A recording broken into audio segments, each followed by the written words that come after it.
Hello everyone, hi this side Amit Singh. तो कैसे हैं आप सभी लोग? मुझे उम्मीद है बहुत अच्छे होंगे।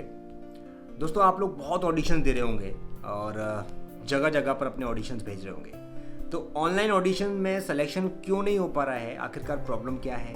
This is the main reason behind it. तो आज मैं जो है थोड़ा सा आपको बता देता हूँ कि आखिरकार क्या रीज़न है कि आपका ऑनलाइन सिलेक्शन हो नहीं पा रहा है। किसी का भी, मतलब ऑलमोस्ट ज़्यादातर तो नहीं हो सकते, क्योंकि देखिए जितनी भी कास्टिंग निकलती हैं वो बहुत ही लिमिटेड होती है और हर किसी का तो नहीं हो सकता। तो अपनी जो प्रेजेंस है, वो आपको जो प्रेजेंस आपको दिखानी है वो ऐसी दिखानी पड़ेगी कि यार you are working as a professional actor और आप उसके लिए बहुत तय हद से काम कर रहे हैं। दूसरा, यदि आपका देखिए लुक अच्छा है, आपका टैलेंट अच्छा है, आप अच्छे से बोल पाते हैं, आप अच्छे से कन्विंस कर पाते हैं, सामने वाले को कन्विंस अच्छा कर लिया आपने, तो ये जो चीज़ होती है ना, ये भी आपके लिए एक प्लस पॉइंट हो जाती है, राइट। तो आपको क्या करना है? सबसे पहले अपना जो प्रोफाइल है उस पर ध्यान देना है। याद रखिएगा, अपना नंबर 1 प्रोफाइल।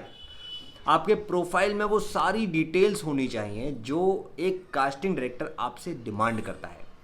हमेशा जो कास्टिंग डायरेक्टर होता है, जैसे लाइक मुकेश छाबड़ा जी हो गए और आपका जेनेट कास्टिंग हो गई, या फिर बड़े बड़े जो कास्टिंग डायरेक्टर हैं और भी, तो वो लोग जो है आपको पूरा बता देते हैं कि आपको अपना नाम, नंबर, एज, हाइट, अपनी लोकेशन, करंट लोकेशन और आप कहाँ से हैं, कैसे, वो सारी की सारी चीज़ें आपको बतानी चाहिए। आपका लुक, वेट, हाइट वाइट, ये सारी चीज़ें बतानी चाहिए। वो मेंशन होनी चाहिए, बाकायदा प्रॉपर तरीके से मेंशन होनी चाहिए। फिर आपका एक्सपीरियंस कितना है, क्या किया हुआ है, फ्रेशर हैं, आपने किया हुआ है या नहीं किया हुआ है, ये सारी की सारी चीज़ें डिटेल्ड आपके जीमेल पर, जब आप मेल के थ्रू उनको ईमेल करते हैं, उस पर लिखा होना चाहिए। प्रॉपर तरीके से जब आप लिखेंगे तभी आपका जो है एक छोटा सा प्रोफाइल बनकर तैयार होता है।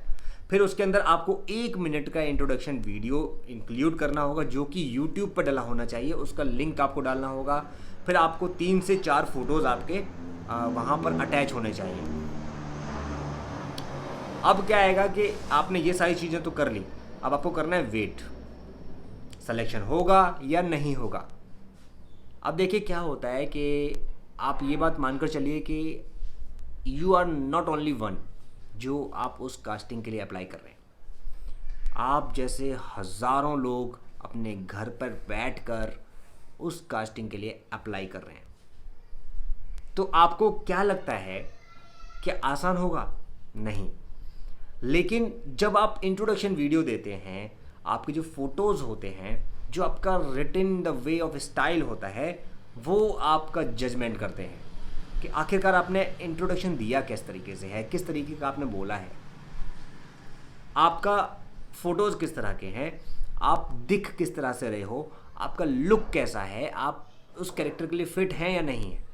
सारी चीज़ें मैटर करती हैं, तब जाके कहीं सिलेक्शन होता है।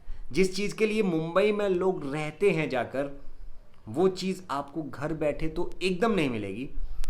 वक्त तो लगेगा, इंतज़ार भी करना पड़ेगा, कई बार अप्लाई करना पड़ेगा, रिजेक्शन भी आपको झेलने पड़ेंगे। ऐसा भी हो सकता है कि आपको नोटिस ही नहीं किया गया, आपका मेल ही नहीं देखा गया, ऐसा भी हो सकता है। तो पॉइंट इज़ दैट कि आपको ये याद रखना है कि आखिरकार जो आपने भेजा है वो किस तरह का भेजा है। क्योंकि मैं भी जब कहीं ना कहीं किसी न किसी चीज़ की अपने प्रोजेक्ट्स के लिए कास्टिंग करता हूँ, तो मैं डालता हूँ, तो मेरे को दिखता है कि यार आप लोग जो भेजते हैं वो सिर्फ अपना नाम, नंबर और क्या फ़ोटो लगा के भेज देंगे 2-3। इंट्रोडक्शन वीडियो में वो बस ऐसे ही होगा, मतलब अंधेरे में शूट कर लिया, ऐसे ही कर लिया। तो थोड़ा सा प्रोफेशनल बनना पड़ेगा। You have to be professional if you want to select in any role, in any film, in any serial, right. तो आपको थोड़ा सा प्रोफेशनल होना पड़ेगा। अगर आप नहीं होते हैं तो जैसा गाड़ी चल रही भैया चलती रहेगी, आप ऑडिशन देते रहेंगे, सिलेक्शन होगा ही नहीं। सॉरी फॉर दैट, लेकिन you have to be very clear about yourself कि आप जो करके भेज रहे हैं कि क्या आप अपने आप को या फिर किसी और को उस तरीके से सेलेक्ट करेंगे।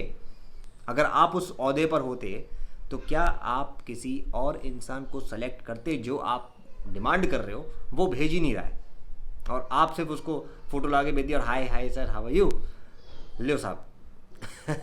ऐसा नहीं होता है ना, ठीक है। तो आपको हमेशा याद रखना है कि आखिरकार जब भी आप अपना ऑडिशन भेजें, प्रॉपर होना चाहिए, अच्छे से होना चाहिए, वेल रिटन होना चाहिए, सही तरीके से, अच्छे तरीके से, प्रॉपर तरीके से होना चाहिए। आई होप आप समझ गए होंगे कि आखिरकार सिलेक्शन ना होने का रीज़न क्या है, यही था। ऑलराइट, तो उम्मीद है आपको मज़ा आया होगा इस वीडियो में। मज़ा आया तो लाइक कीजिए, सब्सक्राइब कीजिए चैनल को, वीडियो को शेयर कीजिए। आने वाले समय में ऐसी बहुत सारी वीडियोज़ आती रहेंगी दोस्तों। जय हिंद।